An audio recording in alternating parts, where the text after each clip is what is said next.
Olha, Renan, a gente vê em você um idealismo muito forte, né? O problema, às vezes, e o nosso papel aqui é questionar, que às vezes o idealismo se distancia da prática, né? Às vezes a gente não consegue colocar em prática, muito embora a gente vê que você insiste nas suas ideias. Vendo um pouco as suas ideias, eu vejo uma ambição muito grande de construir um Brasil, como é que é, forte, livre e poderoso, alguma coisa assim, né? Esse homem é muito bom, conhece os nossos livros, exatamente. Eu tive que estudar para poder te entrevistar aqui. Mas eu vejo ali questões que passam, por exemplo, a política externa brasileira, né? Uma questão fundamental hoje em dia. A gente não vive mais um multilateralismo no qual as relações comerciais são pautadas pelo diálogo, o Brasil pode ficar numa posição mais neutra, que não tem problema. Eu vou relembrar aqui, na época da Segunda Guerra Mundial, que Getúlio Vargas inicialmente tinha um alinhamento com Hitler, depois ficou neutro, viu que o lado não era muito bom, e aí quando veio Oswaldo Aranha, que era alinhado aos Estados Unidos, um grande diplomata, convenceu Getúlio Vargas a entrar no lado dos Estados Unidos na guerra. Entrou, aquela expressão, a cobra vai fumar, inclusive é do Exército Brasileiro, e ato seguinte, o Brasil se posicionou e liderou o processo na ONU. Oswaldo Aranha foi o presidente daquela Assembleia, que inclusive fez aquela divisão dos dois estados, Israel e Palestina. Foi um brasileiro ali na Convenção da ONU que fez isso, pelo posicionamento que ele adotou. Eu vejo nas suas obras, às vezes, alguma preocupação em criticar um alinhamento com os Estados Unidos, quando você critica Jair Bolsonaro, e também de criticar um alinhamento ideológico à esquerda de Lula. Aí eu te pergunto, como que você vai fazer hoje, pragmaticamente, em relação a essa divisão que o mundo tem? Você iria se posicionar a favor dos Estados Unidos e Israel na guerra do Irã? Ia ficar neutro? Ia se posicionar a favor do Irã? Como que você vai negociar as terras raras? Vai negociar só com os Estados Unidos? Vai negociar com o mundo inteiro? Enfim, qual a postura na política externa brasileira que o Brasil hoje deve adotar em relação a esse cenário desafiador e a esse projeto ambicioso que você quer de um Brasil forte, livre e soberano? Sim, e excelente pergunta, e a urgência de um mundo que está cada vez mais em crise. A gente está vendo conflitos no Irã, na Ucrânia, talvez já um conflito em Taiwan. A gente está vendo esse mundo se moldando agora a uma nova guerra cada vez mais quente entre Estados Unidos e China. O mundo do pacto pós-45, pós-Segunda Guerra Mundial, é um mundo que está acabando. E nesse mundo o Brasil é muito fraquinho.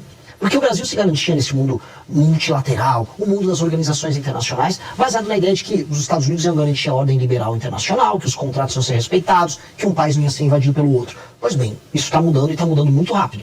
E nós estamos vendo, inclusive, os Estados Unidos, que eram o antigo garantidor, falando, não, eu quero a Groenlândia para mim, me dá o Panamá. Invadiram, derrubaram, de maneira correta, o governo da Venezuela, mas é um vizinho. Quando a gente começa a olhar, a gente fala, olha, esse mundo está muito quente, esse mundo está começando a ficar complicado e nós não temos condições de defender o nosso território. Eu preciso lembrar uma coisa para vocês. Das nações com grande território, grande população e grande economia, e isso vai incluir a União Europeia no meio, nós temos aqui 6. Brasil, Índia, China, Estados Unidos, Rússia e União Europeia. Dessas 6 nações, e eu vou incluir a União Europeia como um conglomerado aqui, o único que não tem armas nucleares é o Brasil. O Brasil tem terras raras, o Brasil tem energia muito abundante, muito disponível, e mais, energia vai ser base para o crescimento econômico no mundo baseado em data centers nos próximos anos. Ou seja, o Brasil tem algo a oferecer para o mundo, mas o Brasil não tem como defender esse algo. Nem a própria água potável que a gente tem abundante aqui. Então, quando eu olho isso, o Brasil precisa resolver primeiro as suas próprias fraquezas, que são fraquezas fiscais, ou seja, fraquezas orçamentárias que impedem que a gente invista em infraestrutura, e invista em tecnologia, que invista inclusive em tecnologia bélica, que ele possa se armar para ter um poder não de invasão, mas de dissuasão. E aí ele se recoloca no jogo. A gente não consegue imaginar que o Brasil vai conseguir se posicionar bem nesse jogo internacional, porque a posição atual do Brasil é humilhante.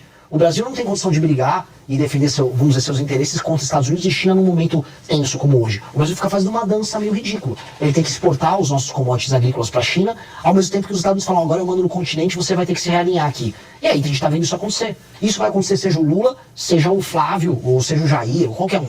Como se reposiciona? Ficando novamente forte. Para ficar forte, novamente, você tem que resolver a questão fiscal, as contas públicas, se tornar competitivo do ponto de vista econômico, retomar o território, investir em tecnologia, investir nas suas próprias forças armadas, saber utilizar suas vantagens comparativas como energia, terra rara, trazer através das parcerias os Estados Unidos ou qualquer outra nação para produzir semicondutor com terra rara aqui, compartilhando tecnologia com a gente, para ser um parceiro forte que os outros não possam abdicar. E aí, com base nisso, se recolocar como potência, que é o que a gente propõe no livro amarelo. Primeiro uma potência regional na América do Sul, depois uma potência para o sul global.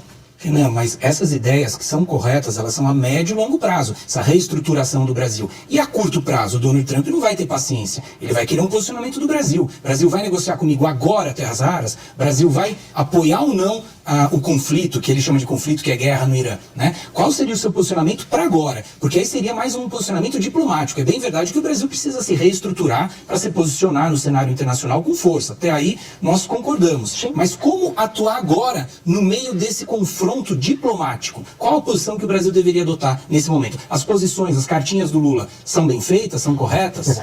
Não, assim, uma das coisas que o Brasil definitivamente precisa parar de fazer é se comportar como o poodle da China no cenário internacional, que é o que ele está fazendo com o governo Lula.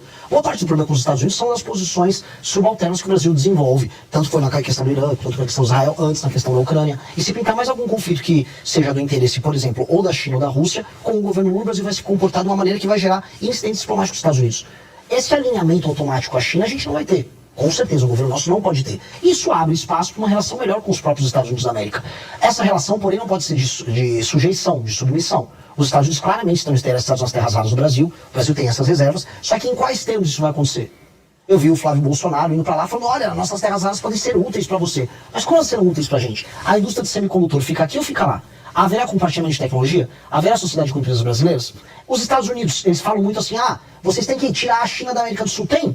Agora sim, a China compra todas as nossas commodities. A China também está querendo investir em infraestrutura no Brasil. Os Estados Unidos querem botar dinheiro no Brasil? Ou a parceria deles é só no susto, é só no medo? A gente tem que se reposicionar no jogo. E a primeira coisa é sair desse alinhamento automático que tem na China, que aí permite que a gente volte a negociar no campo de batalha. Hoje nós estamos numa posição de alinhamento automático. E alinhamento automático submisso. E essa posição a gente tem que sair, definitivamente. Eu concordo que há uma inevitabilidade nas Américas em lidar com os Estados Unidos. Até porque os Estados Unidos acham que a região como um todo é uma reserva estratégica para eles. Dito isso, entendendo que eles querem ter um controle sobre essa reserva estratégica, nós somos a maior nação da América do Sul. E isso vai precisar ser respeitado e eles assim o respeitam. Como construir isso? Eu acho que passa por esse realinhamento internacional. Vai abrir espaço de uma discussão que vai ser boa pra gente.